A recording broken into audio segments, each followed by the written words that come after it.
안녕하세요. 화성시민 여러분, 시민신문의 윤미 기자라고 합니다. 잘 지내셨나요? 저도 잘 지냈습니다.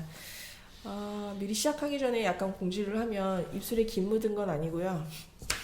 제가 너무 열심히 일하다 보니까 입술이 또 터졌지 뭐예요? 어디서 맞은 건 아니니까 불편하시더라도 양해 바랍니다. 이번 주 기사는 저희가 총 5가지 뉴스를 가지고 왔습니다. 첫 번째 기사는 화성시에 매립장이 많은 거 혹시 아시나요, 피디님? 매립장이 여러 개 있죠. 주공리부터 시작해 지난번 저희가 네. 한번 체크를 해봤었죠. 매립장이 지금 서구권에 좀 많이 몰려 있고 앞으로도 생길 계획이고 있습니다. 지금 수도권 매립장의 종료를 앞두고 있기 때문에 지금 경기도에 매립장이 필요한 네네. 시기고 하고 지금 그 주공리에 매립장 사용 완료된 매립장이 하나 있어요. 네네. 여기가 근데 문제가 아주 많아요. 건드리면 터질 것 같은 아주 네. 위험하달까? 직접 저도 가봤었죠 거기. 네네. 그러니까 여기 매립장이 왜 문제가 있냐면 우선은 전국 최초의 지정 폐기물 매립장이라는 게 있고, 근데 보통 많은 분들이 지정 폐기물이 어떤 건 잘 모르시잖아요. 그죠? 그렇죠. 네. 저희도 이제 취재하기 전에는 막 여러 가지 이쪽에 폐기물 관리에 관련된 사용 언어가 좀 뭐 용어가 어려워서 잘 몰랐는데 어쨌든 지정 폐기물은 쓰레기통이나 우리가 일상생활에서 보기 좀 어려운 뭐 약간 좀 환경 오염이 심각하다거나 의약용 폐기물이라던가 사람이 만지면 안 되는 그런 네네. 것들 있잖아요. 그렇죠. 그거를 처리하기도 사실 비용이 되게 많이 들어요. 어쨌든 여기 주공리라는 곳에 이제 그 매립장을 1987년부터 97년까지 10년 동안 딱 거기에다 묻고, 여기는 뭐 난지도 이런 거는 차원이 달라요. 사실은 이상한 어마어마한 독극을 갖고 있는 데가 많이 묻혀졌다라고 하는데, 어쨌든 여기를 화성시가 음식물 폐기물 처리 시설로 만들려는 계획을 세웠어요. 네네. 왜 세웠는지는 뭐 우선 주민의 요청이 있다라고 하는데, 근데 그게 2013년도에 실시 사업 계획을 세웠는데 아직까지 지금 진행되고 있는 게 없어서 저희가 좀 취재를 해봤습니다. 그러니까 화성시에서는 이제 환경 영향 평가를 사실은 이게 통과가 돼야 되는데, 이게 음식물 폐기물 처리 시설만 들어가는 거면 소규모 영양 평가나 뭐 이렇게 간단하게 약식으로 할 수가 있는 건데, 이게 문제가 그 지정 폐기물 매립장을 파서 이전하는 계획이 들어가 있기 때문에 이게 엄청난 난항을 지금 보이고 있는 거거든요. 네네. 근데 이제 그쪽 지역에 살고 있는 이제 환경 활동가 분이 계세요. 네네. 그분은 맨날 저희에게 여러 가지 다양한 제보를 해주시는데, 이제 그분도 뭐 이런 얘기를 하시죠. 문제는 일단 환경 영향 평가가 통과가 안 되고 있다. 네. 근데 이게 상위법이랑도 상충되는 게 좀 있어가지고 지금 네네. 어떻게 될지가 상당히, 이게 근데 사실 1,000억 원이 넘는 엄청 대규모의 사업인 거예요. 그래서 지금 이쪽에 붙으려는 업체에서도 지금 많이 보고는 있는데 워낙 너무 어려운 상황이라 좀 어렵다는 거죠. 그래서 이제 이쪽 화성 자원순환과 관계자랑 이제 통화를 해봤더니 이제 일부 주민분들이 주장하는 바와는 다르게 네. 결정된 건 없다. 안 되는 뭐 얘기 들은 적도 없고 지금 환경청이랑 환경부랑 지금 협의 중이다. 라는 전형적인 행정의 멘트를 네네. 받긴 했습니다. 이게 좀 중요해서 자세한 거는 저희 기사를 보시면 되고, 그 전에 저희가 이제 기획 기사로 해서 그쪽 주공리 폐기물 매립장 관련해서 저희가 심층 2020년도에 쓴 기사가 있거든요. 그것도 한번 참고로 보시면 좋을 것 같습니다. 네, 그거는 저희 지금 댓글에다가 링크를 좀 걸어놓도록 하겠습니다. 예, 좋죠. 네. 두 번째 기사입니다. 이거 저희 지금 메인 기사로 제가 뽑았는데, 제목이 좀 네. 자극적이죠? 좀 어이없는 상황이다 보니. 자극적인데 사실 상식적으로 좀 이해가 납득이 되지 않는 그렇죠. 그런 사안이었어요. 그러니까 지금 경기 국제공항이 굉장히 수원과 화성 사이에서 핫 이슈잖아요. 뜨거운 감자고. 그렇죠. 특히 화성시 내에서는 이것을 유치를 원하는 주민들도 계시고 당연하겠지만 반대하는 주민분들도 계시잖아요. 그래서 이렇게 이제 일반 시민들의 상식적인 수준에서는 경기도권에 있는 두 지자체의 갈등 상황이 있는 거에 대해서 경기도의 도청이 이것을 한쪽 편에서 추진하는 게 맞냐라는 근본적인 문제의식을 갖고 그렇죠. 있지 않겠어요? 네, 갖고 있잖아요. 네, 맞죠. 근데 이제 어쨌든 이게 경기국제공항 관련된 추진 예산이 경기도 의회에 작년에 본예산 심의를 하면서 이게 도시환경위원회 상임위에서 전액 삭감을 했단 말이에요. 네. 그런데 그게- 예결위에 이게 올라가서 예결위에서도 상임위의 의견을 존중한다. 상임위가 부동의한 걸 동의한다. 이렇게 나갔는데 이게 소위에서 개수 조정이 다시 부활돼가지고 네. 본회의에서 통과된 이상하고 그러니까 오묘한 본회의에 사안이었죠. 올라간 것은 그러니까 누구도 몰랐다는 거 아니에요. 그걸 원래 모를 수가 상태로 있나요? 그러니까요. 저도 동의원들은 너무 무시한 사안 아닌가요? 그래서 이제 제목이 지금 무능인가 실수인가 예, 이렇게 그래서 지금 시민사회 단체가 있잖아요. 네. 수원 화성에서 지난 14일 날 의회의 브리핑룸에서 기자회견을 열었습니다. 네네. 이들이 요구하는 것은 절차상에 이거는 명백하게 문제가 있다. 그리고 이게 사실 정부에서 추진하고 있는 예산과 이제 중복되는 예산이 있기 때문에 경기도에서는 굳이 이 예산이 필요 없다라고 주장을 하고 이제 삭감 예산 추경 이것을 추경해서 다시 삭감하라고 주문을 했어요. 네. 하지만 행정에서는 입장이 좀 다르겠죠. 왜냐면 이거는 사실 어떻게 되든 본회의에서는 예산이 통과됐던 부분이기 때문에 제가 이제 그쪽 담당 행정 관계자에게 전화를 해서 물어봤어요. 어떻게 되냐 그랬더니 뭐 결과론적으로 봤을 때 과정이는 뭐 행정에서 사실 과정은 뭐 의회에서 무슨 일을 했는지 모르잖아요. 네. 근데 이제 본회의가 예산이 통과가 됐기 때문에 그대로 진행한다. 일단은 승인난 부분이죠. 네. 그래서 이제 계획대로는 하지만 이제 예결 특위에서 요구한 부분이 있어서 이것을 예산을 집행할 경우에 상임위의 승인 후에 하라고 네네. 하는데 또 여기서 넌센스가 있습니다. 어떤 점이? 아직 상임위가 결정이 안 됐어요. 웃으면 안 되는데 이상해가지고 제가 자꾸 웃음이 나오네요. 다음 기사로 넘어가겠습니다.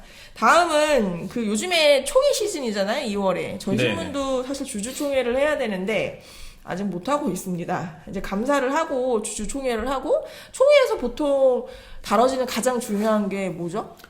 기본적으로 사업 계획에 대한 부분들, 뭐 보고하고 승인, 새로운 사업 계획 승인 네네네. 이런 것들이죠. 그죠? 네.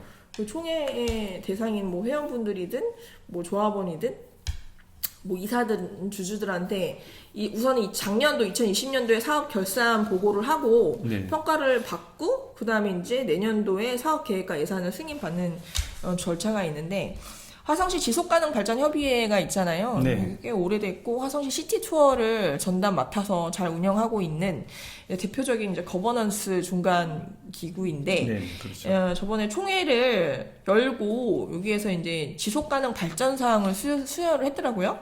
그래서 이제 그 부분이 좀 저는 그 누가 받았는지 궁금하잖아요. 네네. 안 그래도 그렇지 저도 않습니까? 그걸 여쭤보려고 그랬습니다. 그래가지고 이제 그 명단을 받아가지고 제가 이제 기사의 본문에 전문에 그냥 다 명단을 같이 올려드렸어요. 네네.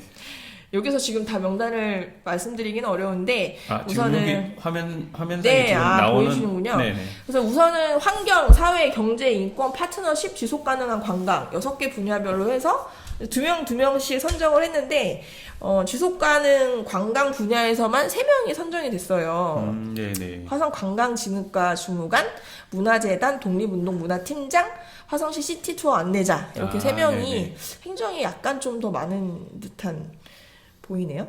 그리고 이제 또 그 사진이네요. 보니까 그 상을 수상하신 분들인가 보네요. 아닙니다. 아, 그건 아닌가요? 아니에요. 예. 그건 아니고 여기 이제 사진 보이는 분들은 화성시 지속협에서 시티 투어를 이제 담당해서 중간을 하는데 네네. 시티 투어 수익금의 1%를 기부를 하시더라고요. 네. 저희 시민신문도 수익금의 1%를 모아서 정립하고 이제 있죠. 환원을 하려고 큰 그림을 그리고 있는데 어쨌든 거기에서 이제 그 1%의 기부금을 화성시 및 제3세계를 지원하는 그런 시민사회 단체에 이렇게 나눠주는 좋은 일을 하고 계시더라고요. 네. 명단이 또 궁금하잖아요. 저희는 이 좋은 네. 일을 하는데 또 명단을 받아서 기사에 썼습니다.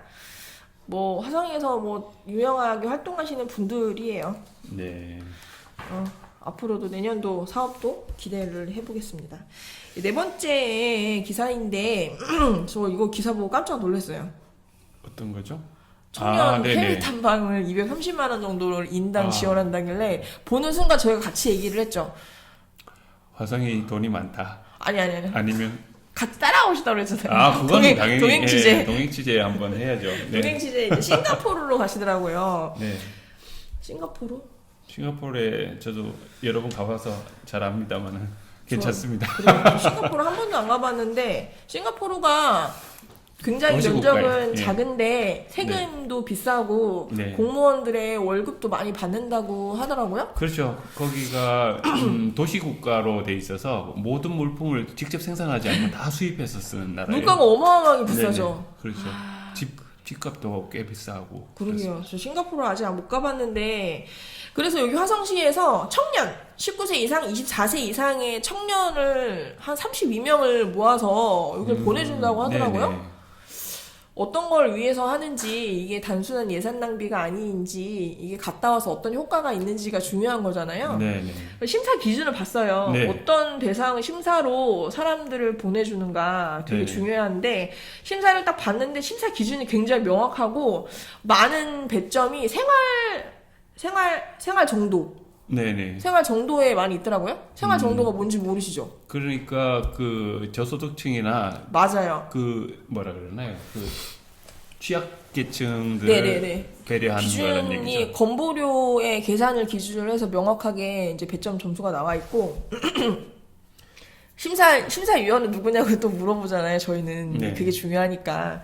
근데 여기가 지금 인재육성재단에서 이제 주관하는 사업이라 거기에 이제 육성재단은 사실은 장학금, 화성시 장학금, 장학관 뭐 이런 식의 그걸 화성시의 운영하고 장학생들을 육성하는 사업 재단인 거잖아요. 네, 그래서 그렇죠. 기본적으로 장학생 선발위원회가 있다고 하더라고요. 그래서 이분들이 여기 이제 청년들 보내는 것도 심사를 하신대요. 근데 네. 기준이 뭐 그 생활 정도가 80%, 그다음 화성시 거주 기간이 10%, 정책 제안서가 10%로 네. 해가지고 사실 이거는 사견인데.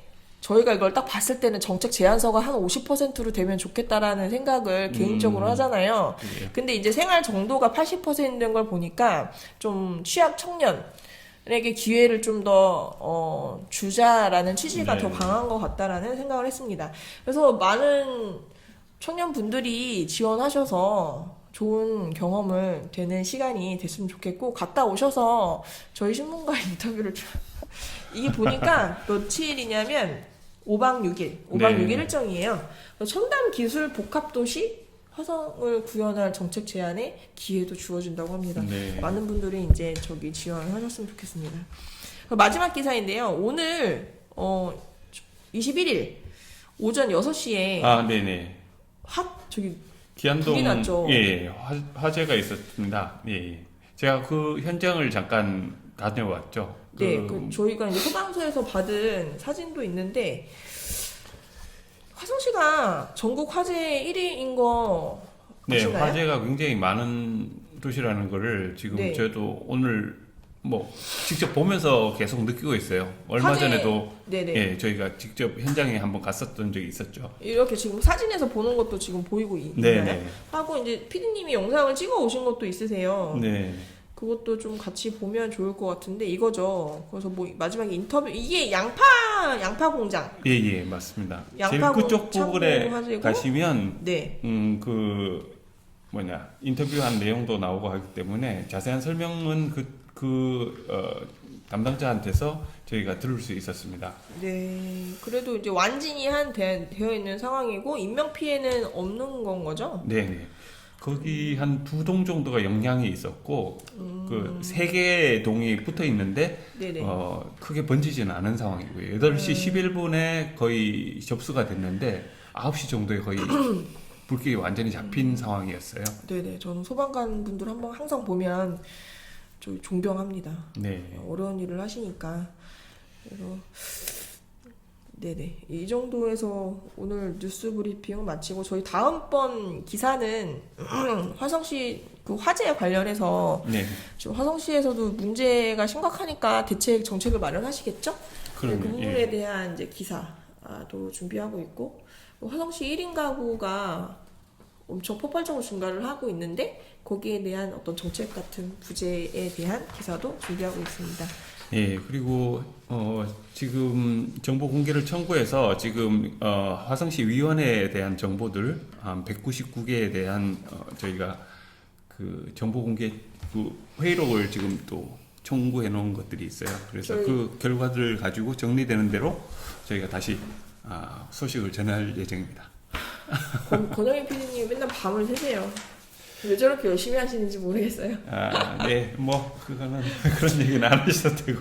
네, 아무튼 다음 주에 또 핫하고 재미난 뉴스를 만들기 위해서 노력하는 시민신문이 되겠습니다. 구독과 좋아요 잘 부탁합니다. 네, 감사합니다. 기사 제보도 부탁합니다. 네.